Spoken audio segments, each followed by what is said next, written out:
পরিষ্কার বলতে চাই, 24 ঘন্টার ভিতরে তাদেরকে যদি গ্রেফতার করা না হয় তাহলে বাংলাদেশের মুসলমানরা আগুন জ্বালে উঠবে। والصلاة والسلام على أشرف الأنبياء والمرسلين وعلى آله وصحبه أجمعين أما بعد। বৈষম্য বিরোধী কওমি ছাত্র ঐক্য পরিষদ কর্তৃক আয়োজিত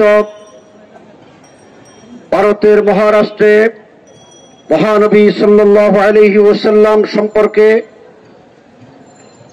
একজন পুরোহিত যে কটূক্তি করেছে, তাকে যে সংসদ সমর্থন দিয়ে তাম পৃথিবীর মুসলমানদের হৃদয়ে আঘাত করেছে, এর প্রতিবাদে আজকের এই বিক্ষোভ সমাবেশের স্নেহের সভাপতি মঞ্চ উপবিষ্ট বৈষম্য বিরোধী কওমি ছাত্র পরিষদের নেতৃবৃন্দ, সমাবেত কর্মী ভাইরা, সাংবাদিক বন্ধুগণ, প্রশাসনের ভাইরা, সবাইকে আন্তরিক মোবারকবাদ জানাই। কথা পরিষ্কার, আমার নবীর ইজ্জতের উপর আঘাত করা হয়েছে।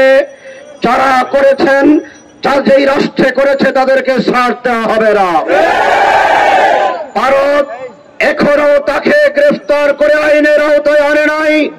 আমরা পরিষ্কার বলতে চাই, 24 ঘন্টার ভিতরে তাদেরকে যদি গ্রেফতার করা না হয় তাহলে বাংলাদেশের মুসলমানরা আগুন জ্বালে উঠবে। ভারত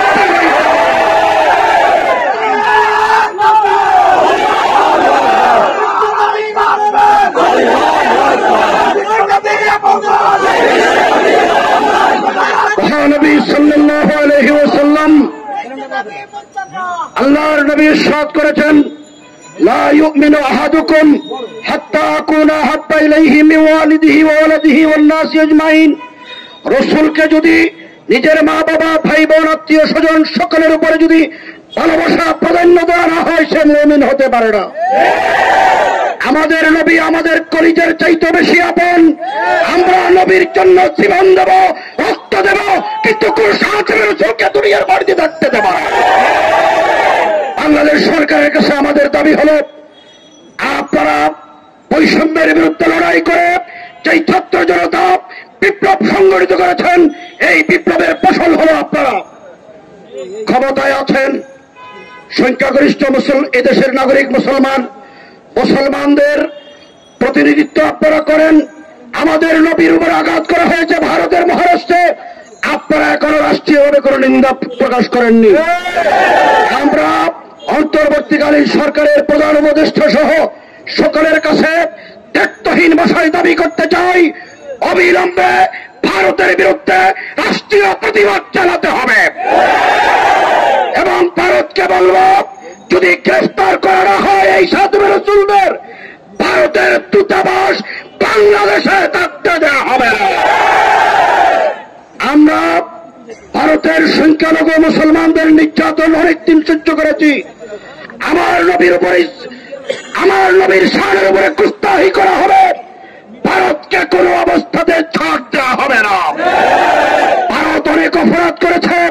বিগত 17টি বছর আমার দেশকে ভারতের অঙ্গরাজ্য বানানোর জন্য চক্রান্ত ষড়যন্ত্র করেছেন, কিন্তু বাংলাদেশের মানুষ বুক বুঝে সহ্য করেছেন। ছাত্র জনতা রক্ত দিয়ে তা প্রতিহত করেছে। বাংলাদেশ সরকারের কাছে আমাদের আরেকটি দাবি, কওমি মাদ্রাসা সনদের স্বীকৃতি হয়েছে। এই কওমি মাদ্রাসা সনদের স্বীকৃতি যথাযথভাবে বাস্তবায়ন করতে হবে। প্রশাসনিক সকল সেক্টরে কওমি মাদ্রাসার যোগ্য ছাত্রদেরকে অংশগ্রহণ করার সুযোগ দিতে হবে। বৈষম্যের বিরুদ্ধে লড়াই করেছি, রাষ্ট্রীয় কোনো বৈষম্য মানা হবে না। প্রয়োজনে আবার লড়াই করা হবে। বৃহত্তর কওমি জনগোষ্ঠী, কওমি ছাত্রদের অধিকার আদায়ের জন্য আবার যদি লড়াই করতে হয়, এই লড়াই সামিল হওয়ার জন্য কারা কারা প্রস্তুত? সংগ্রামী ছাত্র জনতা, কথার দীর্ঘায়িত না করে শেষ কথা বলতে চাই, কওমি মাদ্রাসা স্বাধীনতা রক্ষার অতন্দ্র প্রহরী কওমি উলামায়ে কেরাম ছাত্র জনতা বৈষম্যের বিরুদ্ধে লড়াই করে আমাদের ছাত্ররা শাহাদাত বরণ করেছেন, রক্ত দিয়েছেন, পঙ্গু হয়েছেন, এত চোখ তাদের চন্দ হয়ে গেছে। সুতরাং এই আন্দোলনে আমাদের রক্তের উপরে ভিত্তি করে আমাদের সাথে কোনো বৈষম্য করা হলে তার বিরুদ্ধে লড়াই করবো ইনশাআল্লাহ। সবাইকে ধন্যবাদ জানিয়ে আপনারা সবাই মিছিলে অংশগ্রহণ করে